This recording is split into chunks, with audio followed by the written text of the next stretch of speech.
70 pas tout.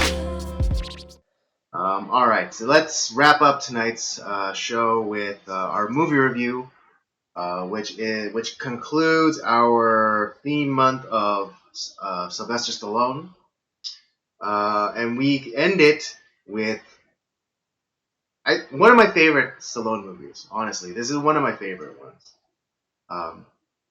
And I think, It's and definitely what was it? this is definitely up there for me. It's probably number 2 behind the original Rocky, but Mhm. it's really it's good. Yeah, it's really good. It's one of my personal favorite, and it is 1993's Demolition Man. Of course, obviously starring Wesley Snipes. Obviously starring Sylvester Stallone with Wesley Snipes. This is a star-studded film. Let me tell you. You have Sylvester Stallone, Actually, Wesley yeah, Snipes. you have a You have Sandra Bullock, burgeoning Sandra Bullock. Uh, uh, and then a bunch of ben, cameos. You have Dennis Leary, Rob Schneider, Benjamin Bratt, and a bunch of other. yeah, a lot of Uh, really heavy hitters. Particularly the police chief, who's been in every '90s movie there is, including Shawshank. yeah,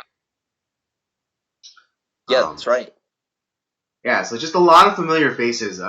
Particularly if you grew up in the '90s and watched a lot of movies from that time, yeah, just a lot of recognizable faces. Oh, Jesse Ventura is also in Well, this yeah, film Jesse too, Ventura as one of the and henchmen. Jack Black. And That's Jack Black. right.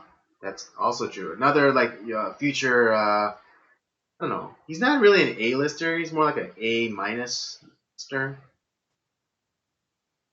Yeah, I would say He's still that's he's pretty. still really popular, and he has and he definitely has a recognizable name, but he's not what I would consider A-list.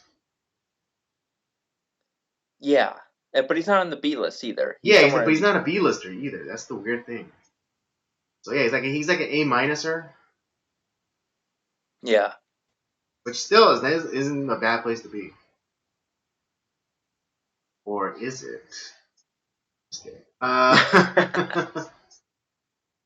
right. Quick synopsis of the film. Okay.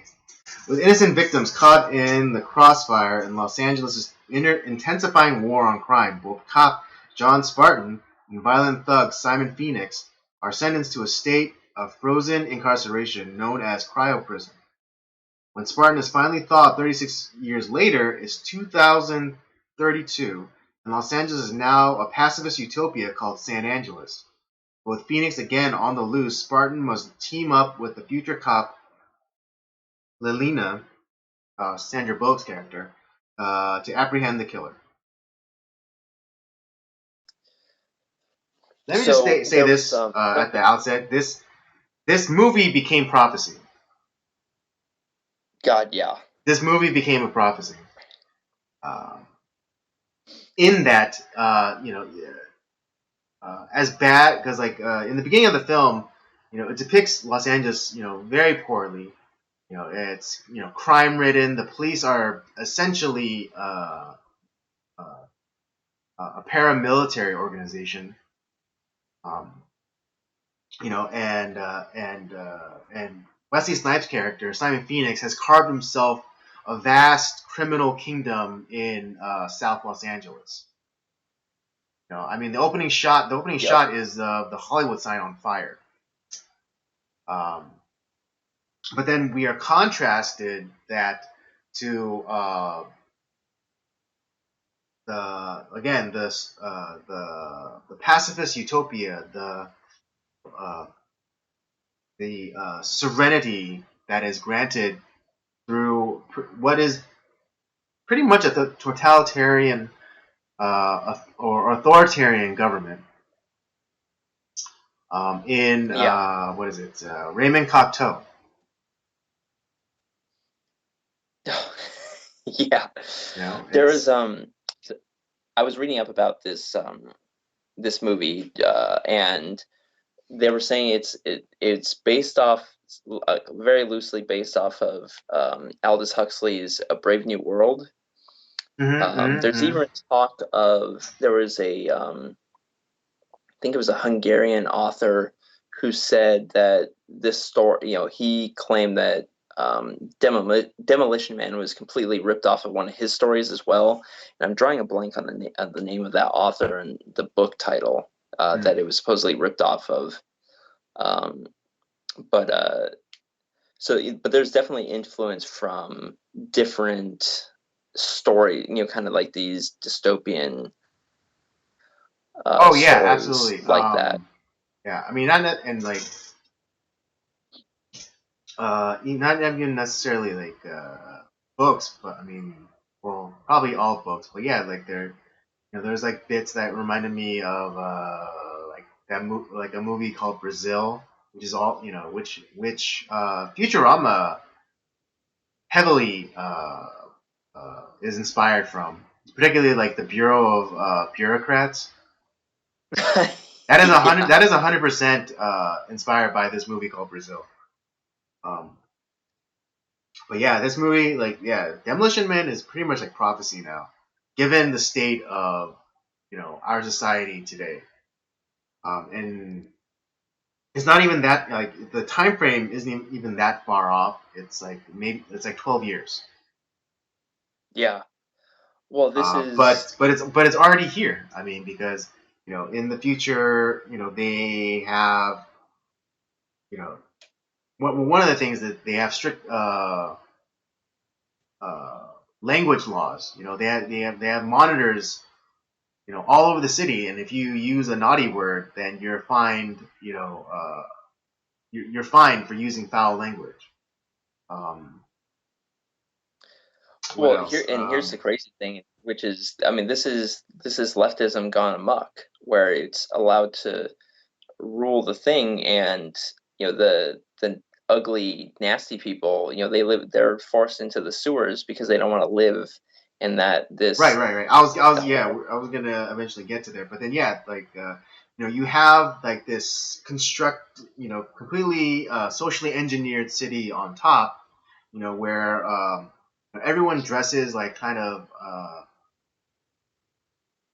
like gender non-specific clothing because they all like wear kind of like the clothes of the day is like very influenced by like Japanese like kimonos. It's like full body length. It hides the distinctiveness of like women's bodies or male bodies. It's like this, like, Logan's Run type of look. What was that? It's like this Logan's Run type of look that they're going Right? for. Yeah.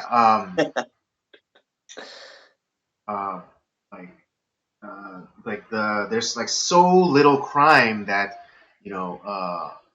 when there's reports of graffiti on board, that's like the most exciting thing that happens. But what else? No, like meat, salt.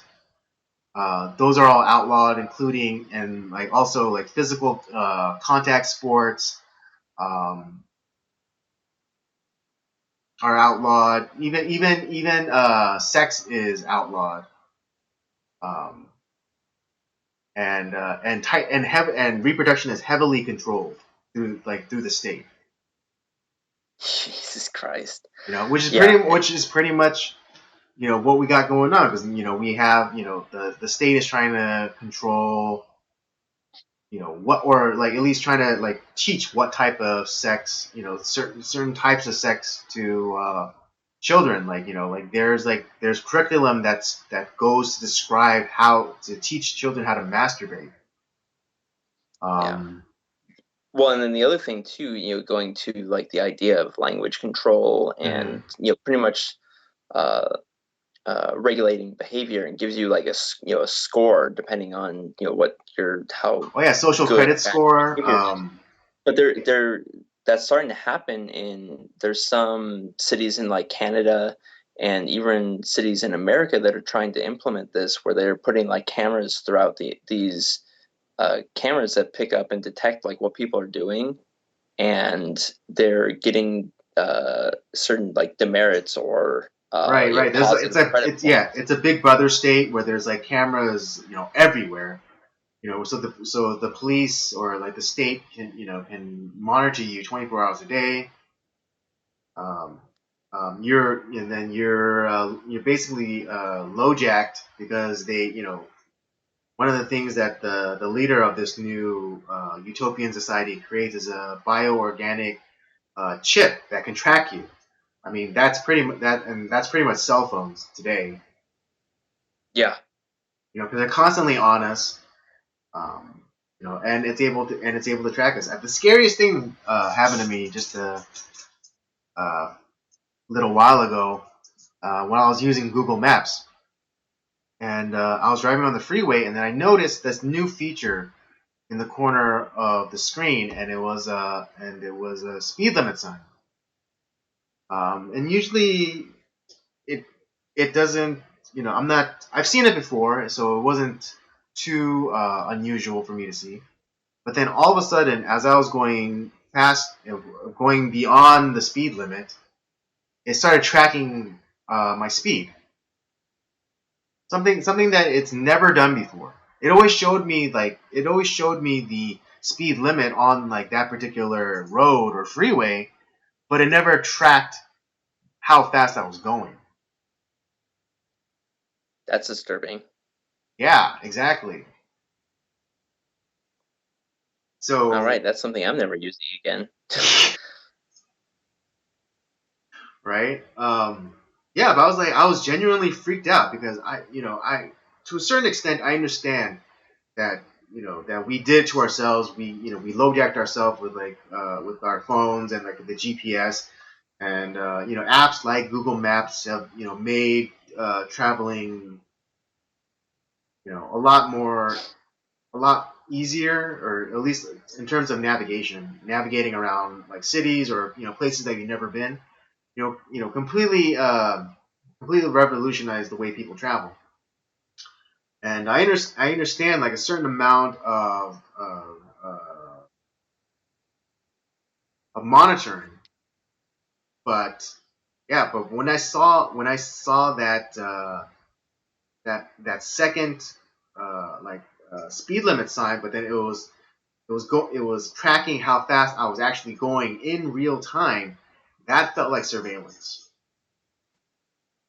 Yeah, that's horrific. Yeah, because again, I understand like there's a certain bit of monitoring happening. When we use like these apps and we enable like the GPS to be utilized for certain apps or whatever. I completely understand that. But again, when that second speed limit sign came up and it was tracking me, that felt like surveillance. Like I was being watched, as opposed to being like passively watched. You know, with the GPS data. But yeah, it just felt like this felt like more. I don't know why. They're practically the same thing, but I felt surveilled. So again, Kind of this movie it, like predicted our future. I mean, I get it. Like some of like the more advanced technology doesn't exist, but the concepts are still there. But then just as Robert said, there is a faction of people who rebel against the state and who live underground and kind of try to eke out a life for themselves. Um,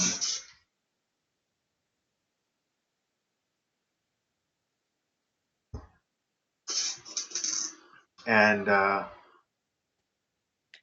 what is it? The main the main or one of the main antagonists, Raymond Cocteau, he describes them as the last real criminal element in the city. Uh, but that again, that's just kind of like the media spin. Talking about it's kind of like how they describe all white people as racist or Trump supporters as racist. It's just people that that disagree with Raymond Cocteau's vision of the world, but he Right. immediately cast them as these villains, these bad guys. We're at a point where we're so diametrically opposed, politically and socially. It seems like that this is a real possibility of that happening, where we just can't live together. Right, because I don't know if it was always like this, but the whole reason why it shifted was because the left attached morality to it. Yeah. So like they're saying, they attach. Like, if you are not a leftist, if you do not think the way that I think, then that makes you morally evil. Yep. And that's the difference. That really is the difference, because they shifted. It's no longer just two people wanting the same thing, but having different ideas of how to get about there. Kind of like the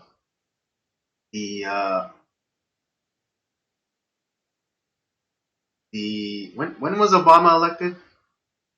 That was The first 2008. term, 2008. Yeah, Yeah. 2000. So it was like no longer is it the 2008 Obama. When he was having when they would have town halls and people would stand up and say, "Oh, I think Obama is trying to destroy the country," or "I think McCain is trying to kill or destroy the country," and they both said "Oh no," it's like no, they're like they're not evil. They just they want the same thing I do. They just have a different idea of how to go about it. Right. That was it. That's no longer. That was the last time that was a thing. It's now like, if you are not a leftist, if you are not a socialist, if you are not a radical feminist, then you are evil, and you must be destroyed. Yeah. That's Yeah, because it's like pretty much because reality. that's what the left thinks. The right thinks like, oh, you're wrong, but hey, let's go get a beer afterwards. Yep. That's all it is. Like, I don't think you're evil for how you see the world. I just think you're wrong. Yeah. This movie is really scary on how accurate it is. Yeah. I mean, just that speech that Dennis Leary gives, about like, oh, I want to I want to smoke in the non-smoking section. I want to I want to run down the street naked, with my body covered in green Jello, reading a Playboy magazine, just because I feel like I might happen to feel like I want to do that. Right. Yeah. It was a great speech. It was a great speach. It's really great speech. That is so Dennis Leary too. Yeah, I think Dennis Leary was his peak kind of that kind of like asshole kind of comic. Yeah, well, I mean he wasn't playing a character; he was playing Dennis Leary. Yeah, exactly. but also invariably, Raymond Cocteau orchestrates Simon Phoenix's escape, but kind of like how the left, or the leftist elite, or even like the left politicians, they create something to go and destroy their enemies. It ultimately ends up destroying them. Yeah. Which is the case in Raymond Cocteau and Simon Phoenix relationship, because again, Raymond Cocteau is like the leader. He's the one that engineered this new society that everyone lives in. But I guess Edgar Friendly, Dennis Leary's character, was being too much of a pain in his side, and so and he was a leader. Even though he didn't want the job. And he even says as much to Sylvester Stallone's character. But Raymond Cocteau viewed Dennis Leary as a leader, so he had to get rid of him. And so he recreates Simon Phoenix. because during Simon Phoenix's rehabilitation, he's given the tools to be the most effective killer possible. And during during their cryo sleep, they're given like this neural implant thing that reconditions the subject's mind. And the rehabilitation program that Simon Phoenix got was like how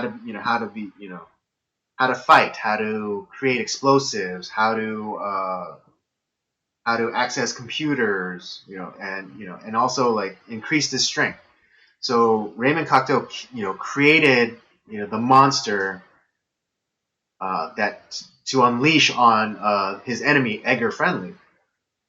But Right. as we see in the movie and also in real life, the monsters that these people create invariably end up destroying them. Eating them. Yeah, eating them. Yeah. So yeah, it's kind of a scary look of the fact that they were seeing this in '93, Mm-hmm. and how this kind of took place. It's kind of scary. Yeah, I mean, that's why I told you I wanted to do this movie because again, this movie was prophecy. And again, it's like, yeah, I'm being a little bit hyperbolic, but you watch this movie and you don't see the parallels with the things that are going on today, then you are truly blind, and may God have mercy on your soul.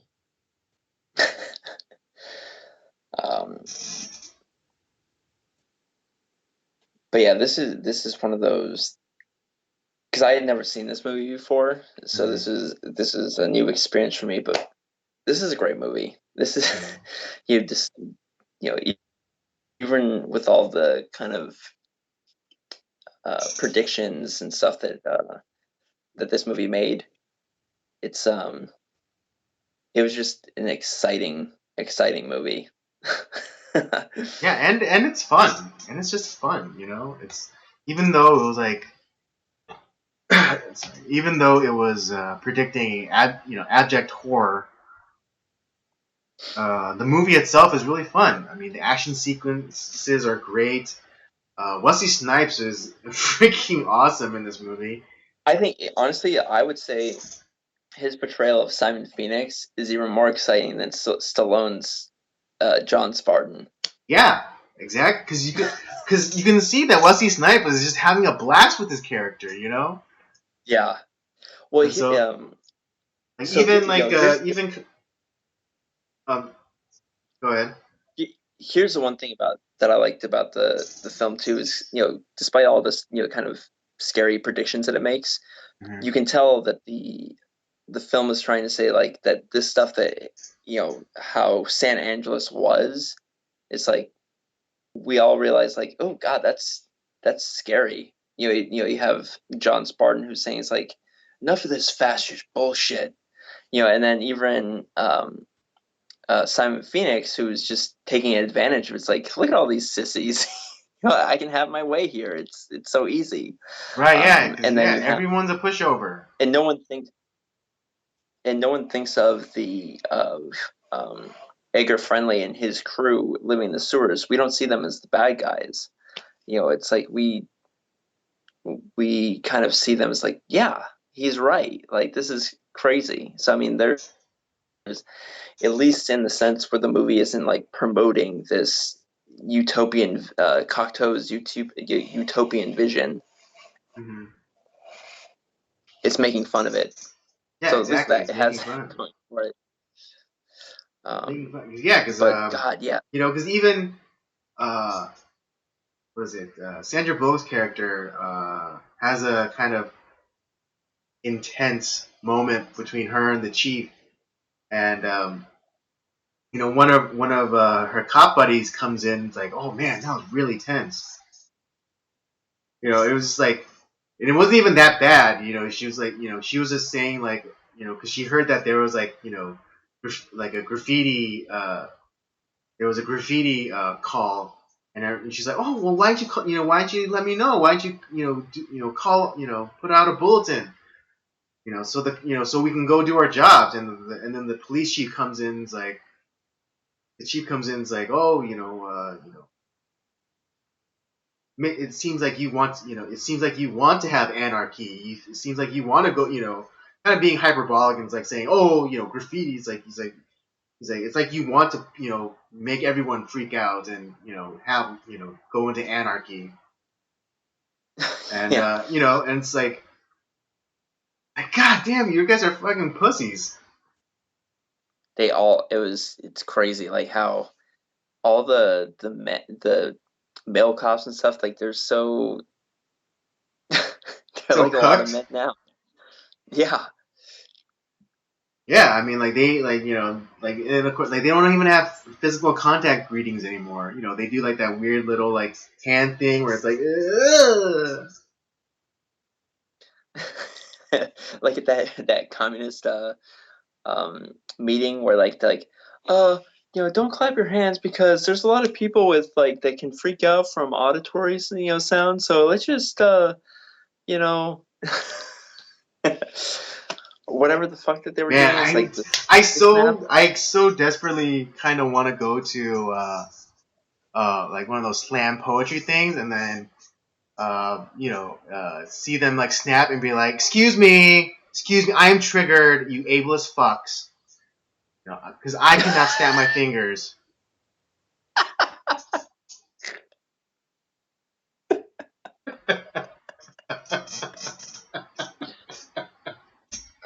I kind of want to do that. I kind of want to go and do that.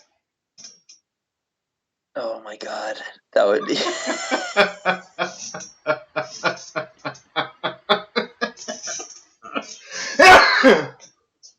Oh man. Oh man, maybe myself choke on my own spit.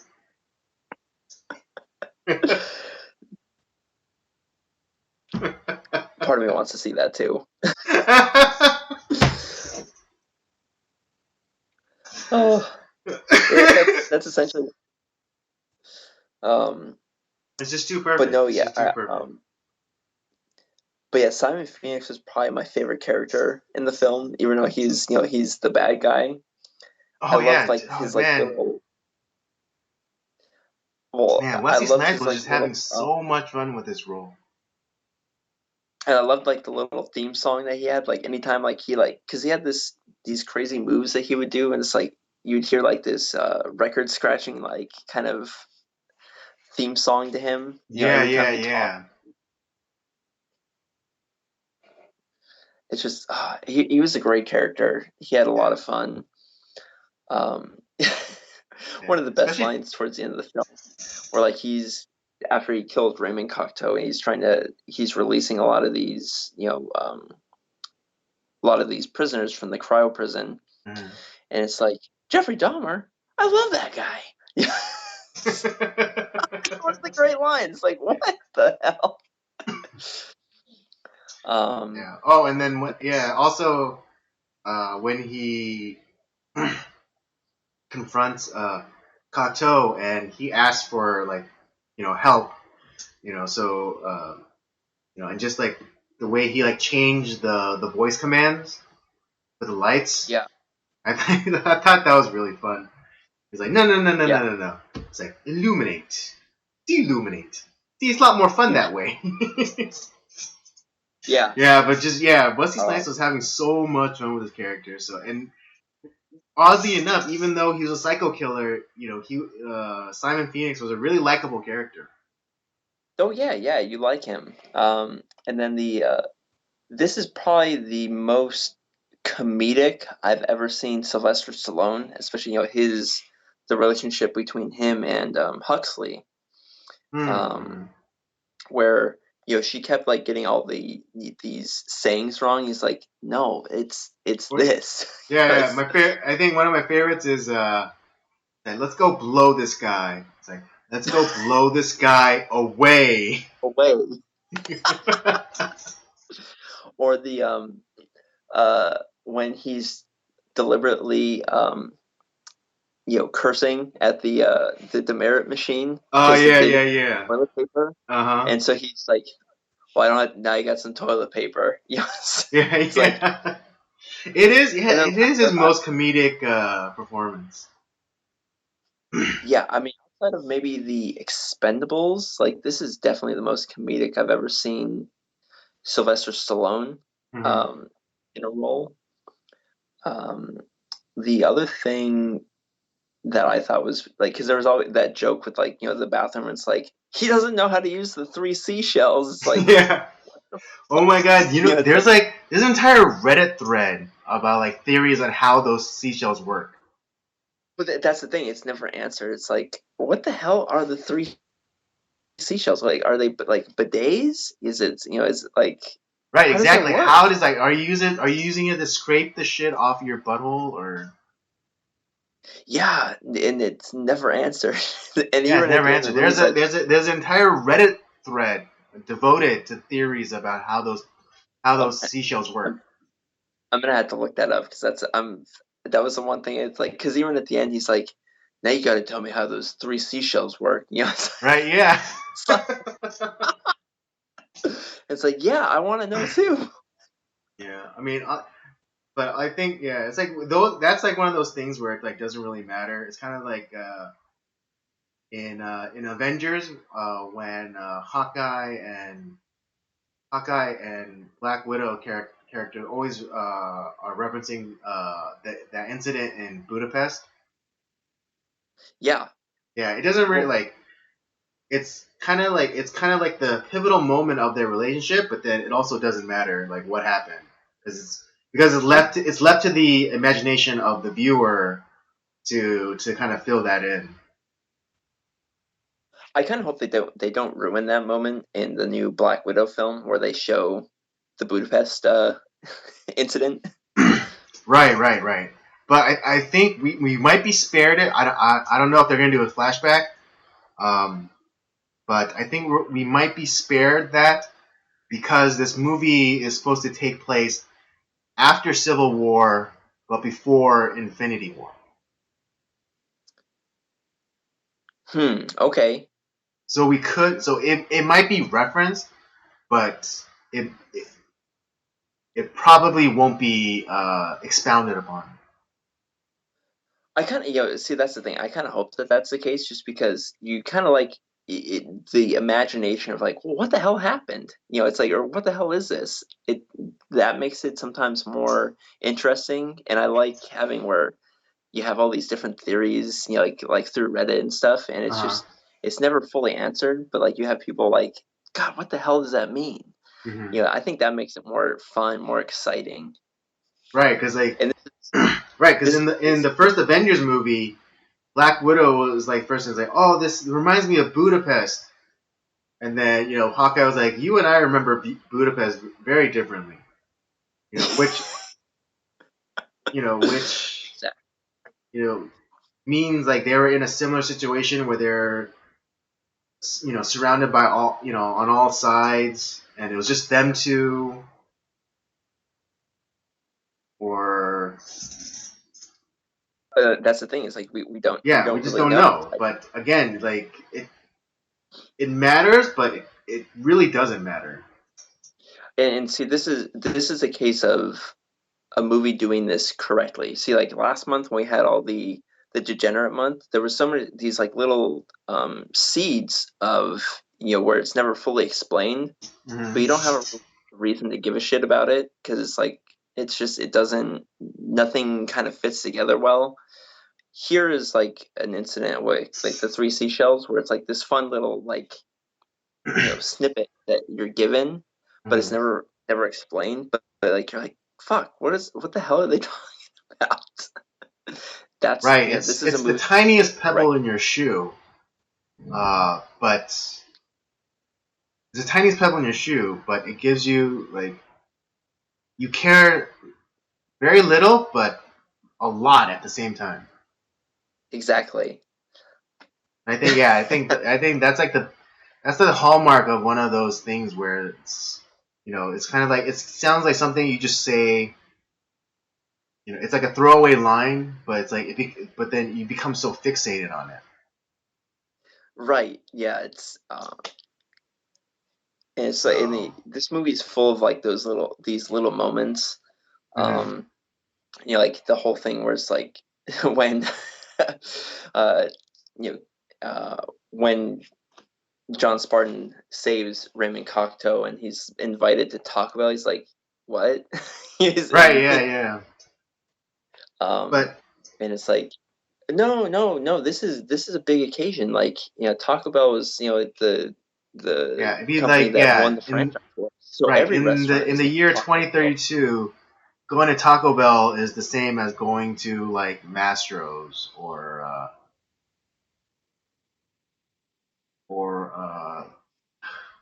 yeah, like going to like Mastro's or Like, Nobu, or what, any one of yeah, those like really high, high end, highfalutin restaurants.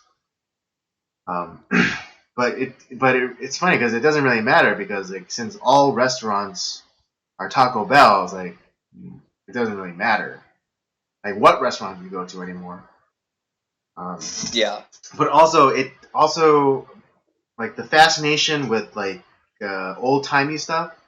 I think that's very much a symptom of today's society because we always like that's why a lot of movies they take it back to like the 80s or the 90s uh, because we kind of like harken back we long for those times again, but also and like the radio station that they listen to has all old commercial jingles.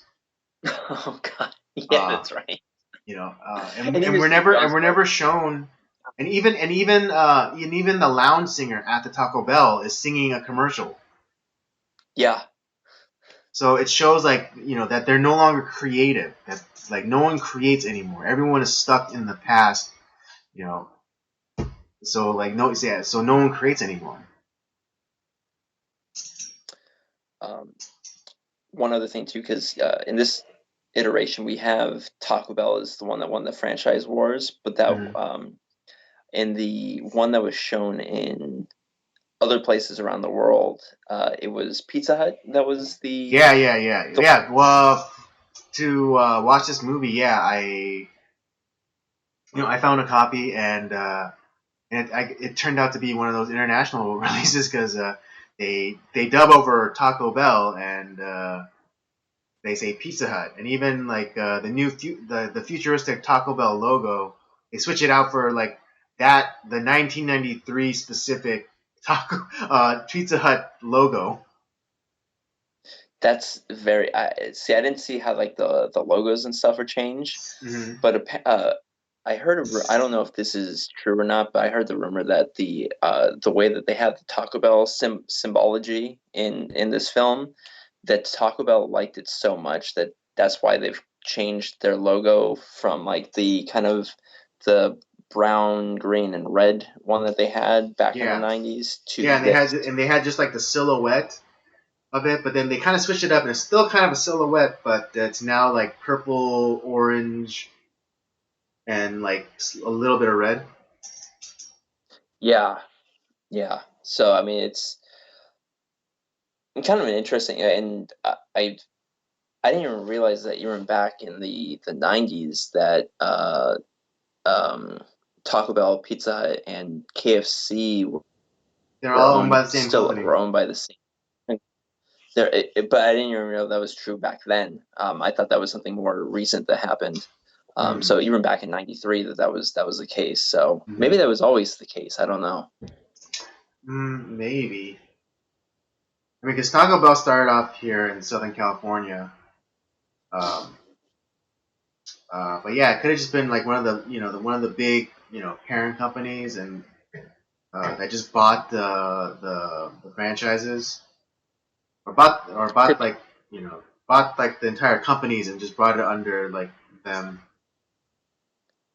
a conglomerate. That's the word I was looking for.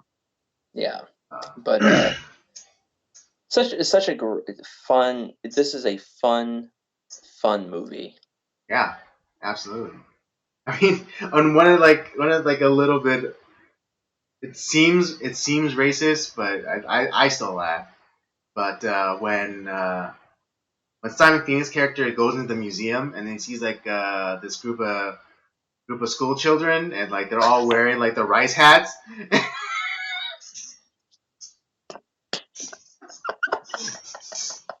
I laughed at that too. It's like, oh my god, this is great. Oh. Oh. I know. I was debating on whether or not I should recreate that scene for the stream, or I should just go watch it. Go watch the scene. It's so Go good. watch the scene. But I also love like the running gag throughout the film where it's like you constantly have John Spartan and Simon Phoenix cursing. You just hear this "dunk, dunk." It's like from all the stupid machines giving them demerits. All right. Oh yeah, and yeah, because Simon Phoenix didn't get the chip when he was thought. Whenever he swears, it just says that he's fine, but Yeah. not necessarily like his name, as opposed to when John Spartan does, because they lowjacked him as soon as he thought, and it says like John Spartan, you are fine, 1/2 credit. Yeah. Oh man. Such a fun, fantastic film that I think Yeah, everyone should watch. yeah. This is if you just want to be entertained, and I mean, even if you're not trying to see like all of the symbolism and kind of prophecy that this movie basically did back in 1993, you'll still enjoy this movie. It's so fun. It's the quintessential popcorn film. But any other last thoughts or scenes that you are thinking about? No, I think we pretty much covered it all. Yeah. Yeah. All right, So let's give our rating. hmm? Call it a night. Yeah, let's call it. Let's give our ratings and call it a night.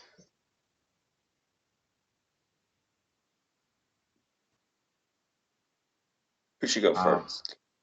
I go first. Yeah, go first. Okay. I'm torn because I want to give this a 5. Uh, but I know that's just my super subjective uh, taste. Um,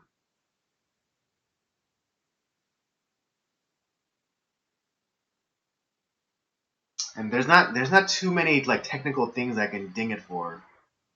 It's not like it's not as though like I could ding it for like the sound or like an experimental uh, like an experimental shot. Screw it, it's my show. I'm giving it a 5. You're gonna give it a 5? All right. I'm gonna go with a 4 on this. Like I said, it's fun. I like the actors look like they're having a great time. Mm-hmm. Wesley Snipes stole the show, in my Mm-hmm. opinion. But it's also nice to Sylvester Stallone is not much of a comedian, but he was very funny in this film.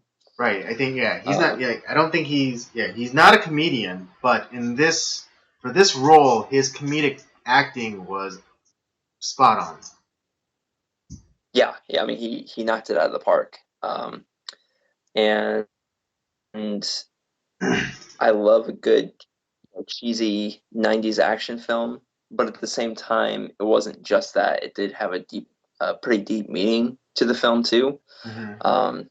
And yeah, it was great. I had a great time. I'm so glad that I finally watched this.